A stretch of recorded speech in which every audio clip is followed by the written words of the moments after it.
Meus amados, graça e paz, estamos aqui para a nossa meditação desta quinta-feira, mais uma semana. Nós continuamos em casa. Quero agradecer a Deus pela essa oportunidade de estarmos mais uma vez diante da sua palavra. E nós queremos dar continuidade àquele tema que começamos na quinta-feira passada, sobre o declínio espiritual do povo de Israel, baseado no livro de Juízes.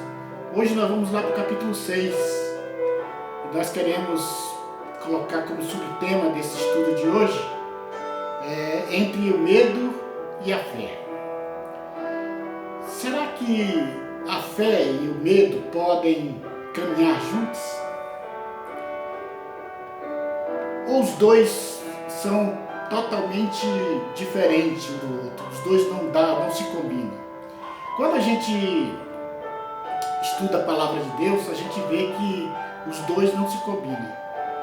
Ou você é um homem de fé, ou você é um homem que, quando a fé falta, por causa do medo, o medo muitas vezes aniquila a fé. É tanto que a palavra de Deus que diz que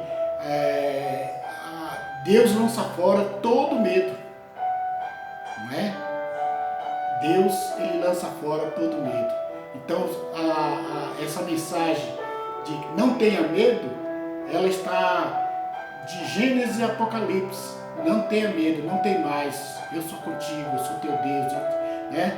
Sempre tem essa palavra de ânimo, essa palavra de chamamento de Deus quando nós estamos passando por situações de medo. Então, a nossa palavra de hoje é entre a fé e o medo. E nós vamos para o capítulo 6 de Juízes.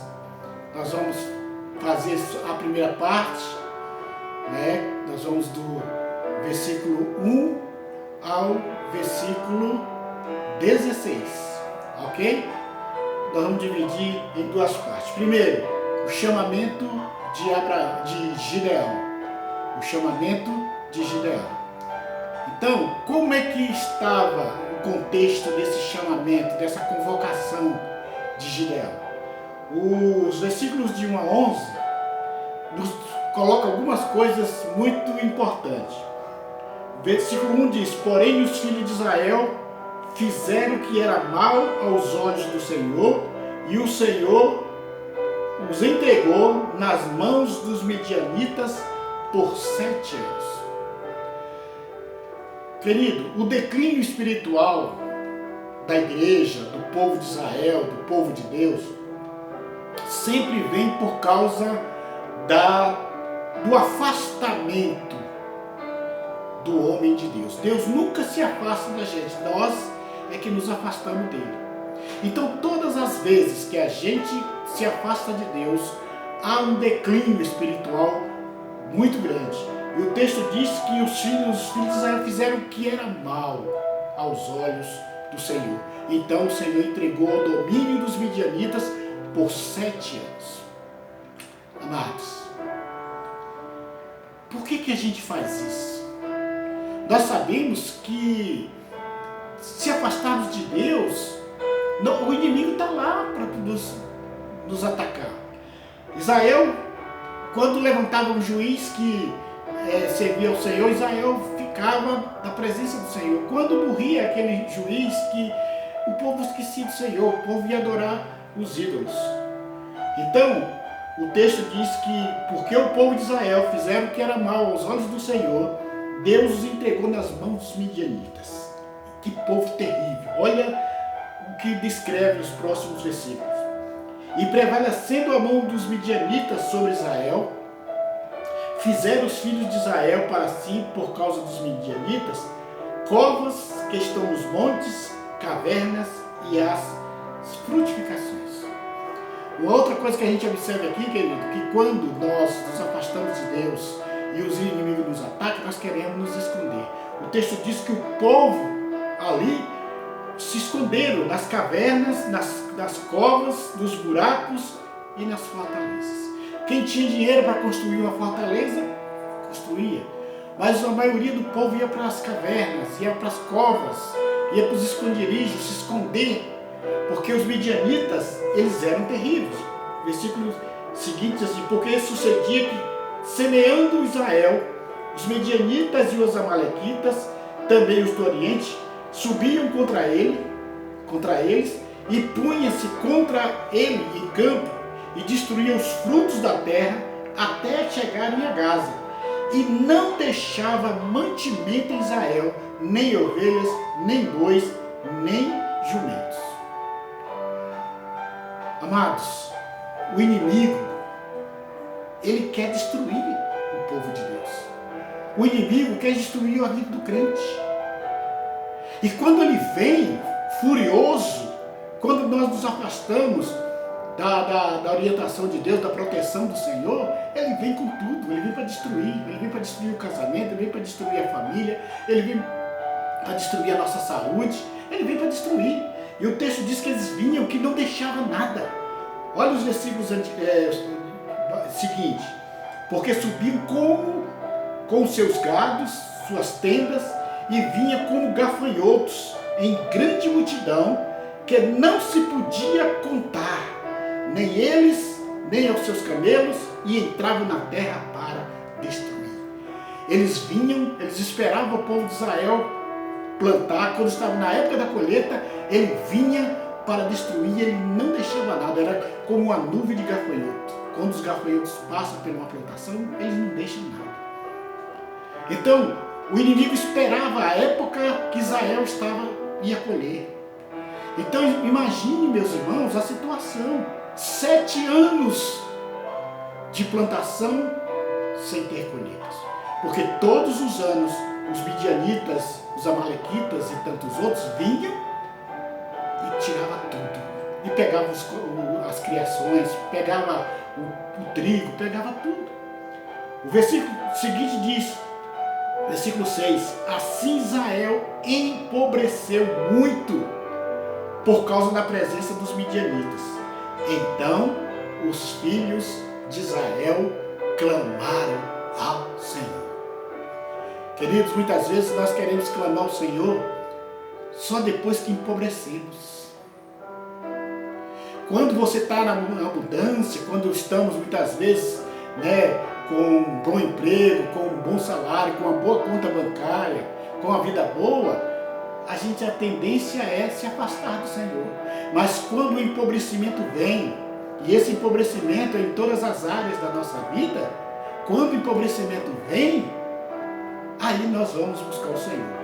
E o texto diz que sucedeu que, clamando os filhos de Israel ao Senhor por causa dos midianitas, enviou o Senhor o profeta aos filhos de Israel, que ele disse: assim diz o Senhor, o Deus de Israel, do Egito: eu vos fiz subir e vos tirei da casa de servidão, vos livrei da mão do Egito, mas vocês não prosperaram em me seguir. Então, dentro desse contexto, é que nós vamos encontrar o chamamento, a convocação de um homem chamado Gideão. O significado do nome Gideão significa cortador, decepador. É por isso que mais tarde nós vamos ver, Deus troca o nome dele para Juru-Baal. Então, queridos, o nome daquele rapaz já era um nome difícil. Aquele rapaz já tinha um nome um significado muito esquisito: cortador, decepador.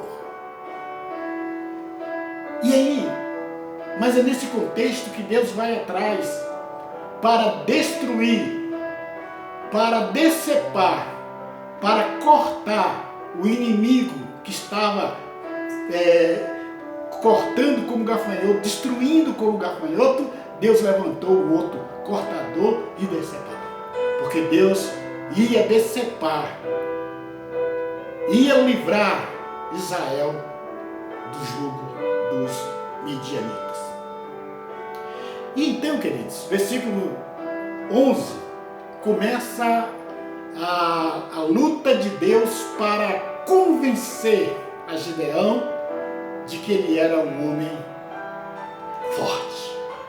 O versículo 11 diz: então o anjo do Senhor veio e assentou-se debaixo do carvalho que está em Ofra, que pertencia a Joás a Bezerrita, e Gideão, seu filho, estava malhando trigo no lagar para salvar dos midianitas. Então o anjo do Senhor lhe apareceu e lhe disse: o Senhor é contigo, ó homem valoroso. Queridos, será que pelo quadro que o anjo observou ali, dava para entender que aquele homem era um homem valoroso? O texto diz que ele estava malhando o seu trigo no lagar. O lagar não era lugar de debulhar as espigas de trigo. O lagar era lugar de prensar uvas, era lugar de aperto, era lugar de força. Mas Gideão estava fazendo aquilo no lagar para se esconder dos midianitas, para que os midianitas não vissem o pouco de comida que ele estava tirando ali daquele trigo para levar para o sustento da sua família. Então, algumas coisas aqui que eu quero ligeiramente falar com você nesta oportunidade. Primeiro, o anjo chega, se assenta debaixo de uma árvore e começa a observar. Primeira lição que a gente aprende aqui, queridos: Deus está observando você. Mesmo que você ache que Deus está longe de você, mas Ele está te observando. E Deus, através do anjo, começou a observar Gideão naquela luta ali, escondido, olhando de um lado para outro, para ver se o inimigo vinha. Mas estava lá. A segunda coisa que nós vemos aqui nesse texto é que primeiro Deus te observa. Primeiro Deus nos observa. E depois Deus fala conosco. E quando o anjo falou com Gideão, foi uma palavra tremenda: o Senhor é contigo, homem de valor. Em algumas traduções, homem de coragem. Se você olhar todo esse contexto, parece que Deus, o anjo, estava fazendo uma piada. Como que um homem morrendo de medo era um homem de coragem? Mas Deus, querido, Ele não olha para o que está no exterior. Deus olha para o que está no interior. Deus sabia que por trás de todo aquele medo, por trás de toda aquela situação de angústia, ali tinha um homem. E era o que Ele escolheu, porque Deus conhecia Gideão.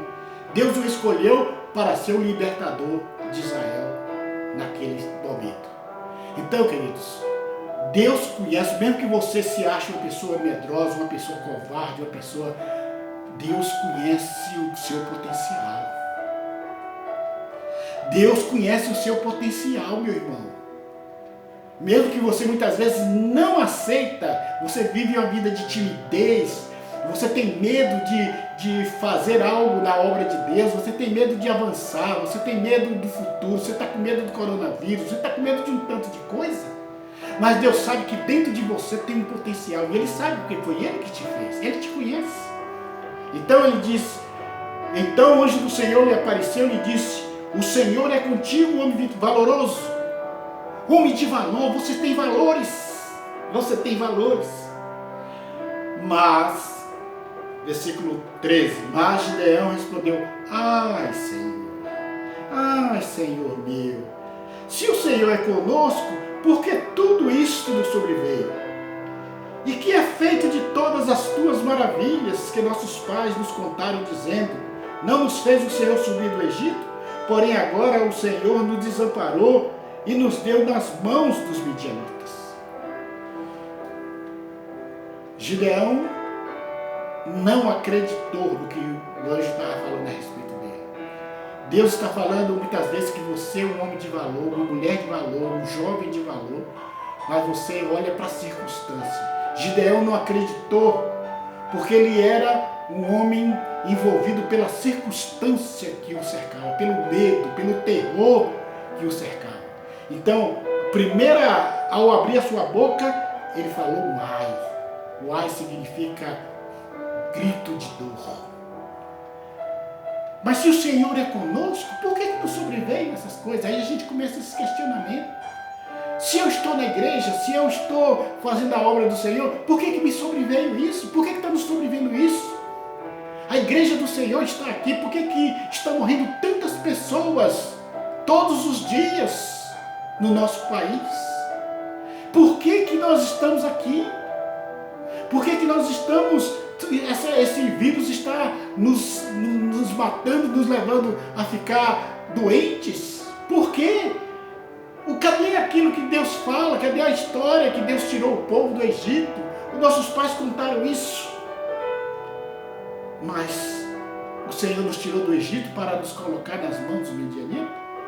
Então, quando nós estamos nesse processo de medo, querido, a gente acha que Deus nos abandonou. Mas Deus não nos abandonou.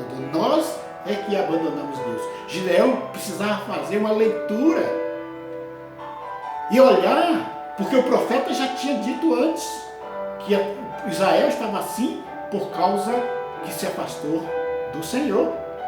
Então o Senhor olhou para ele e disse: vai nesta tua força e livrarás a Israel das mãos dos midianitas. Porventura, não sou eu que estou te enviando? Olha o processo de cura que Deus começa a trabalhar na vida de Gideão. Primeiro ele disse: vai na tua força, porque é você que vai livrar o povo de Israel dessa situação.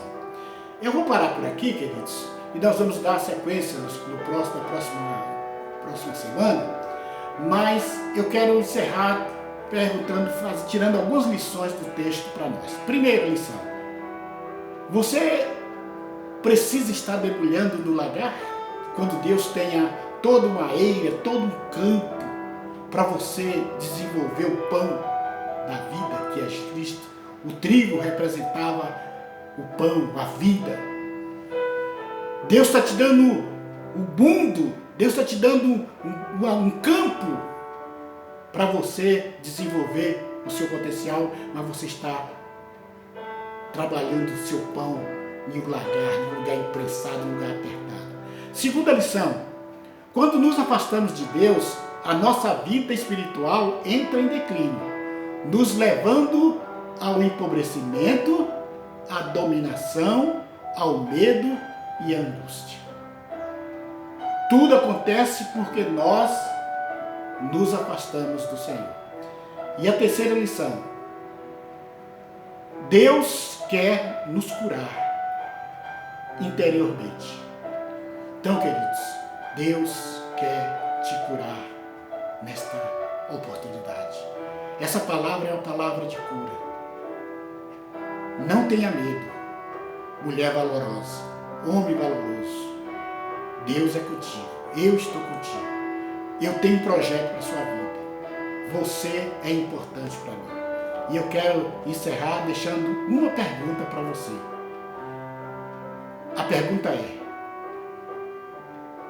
o que você tem em comum com Gideão? Deixa o seu comentário, vai lá escreva lá no nosso canal, deixa o seu comentário, vamos comentar. O que você tem em comum com Gideão? Porque eu me identifico com muitas coisas de Gideão. Às vezes nós temos medo, sim. Deixa o seu comentário, vai lá no nosso canal Hugo Santos no YouTube. Esse vídeo vai estar lá também e você possa estudar mais esse texto, porque o nosso tempo aqui ele é pouco, mas a palavra de Deus ela não é esgotada. Então, quero encerrar dizendo: coragem, coragem homem, coragem mulher, coragem jovem, o Senhor é contigo.